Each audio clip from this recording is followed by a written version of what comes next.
Masyarakat diharapkan tidak terlalu euforia berlebihan dengan dibukanya pariwisata Bali untuk wisatawan asing. Protokol kesehatan harus tetap dijalankan untuk mencegah munculnya klaster baru COVID-19, baik prokes 3M, 5M, 6M maupun 3T, dan penggunaan aplikasi Peduli Lindungi di objek-objek wisata.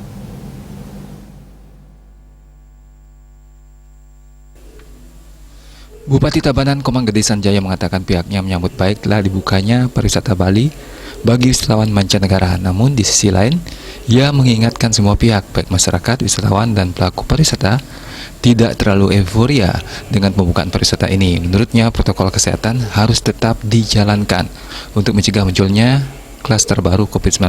Protokol kesehatan seperti memakai masker, mencuci tangan, dan menjaga jarak harus terus dilakukan. Penggunaan aplikasi Peduli Lindungi di objek-objek wisata juga tak kalah penting untuk mengantisipasi penyebaran virus COVID-19. Jangan kita terlalu juga nanti euforia, jadi senang berlebihan.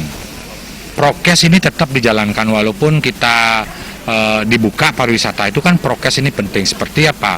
Seperti 3M aja, masker, jaga jarak, dan cuci tangan sering. Dan juga sekarang kan ada Peduli Lindungi. Jadi Peduli Lindungi ini ada suatu barcode, kalau bisa masuk ke tempat objek-objek wisata itu minimal mereka udah divaksin 2 kali dan mereka dalam kondisi sehat. Jadi semua yang sehat-sehat bertemu, jadi astungkara nanti tidak ada klaster baru. Jadi itu yang kita harapkan. Lebih lanjut, Komang Gede Sanjaya mengatakan pemerintah bersama Satgas COVID-19 Kabupaten Tabanan akan mengawasi penerapan prokes di objek-objek wisata yang ada di Tabanan seperti Tanah Lot, Ulun Danu Beratan, Jatiluwih, dan desa-desa wisata lainnya. Dengan demikian, pembukaan pariwisata diharapkan bisa berjalan dengan baik tanpa menimbulkan munculnya klaster baru penyebaran COVID-19.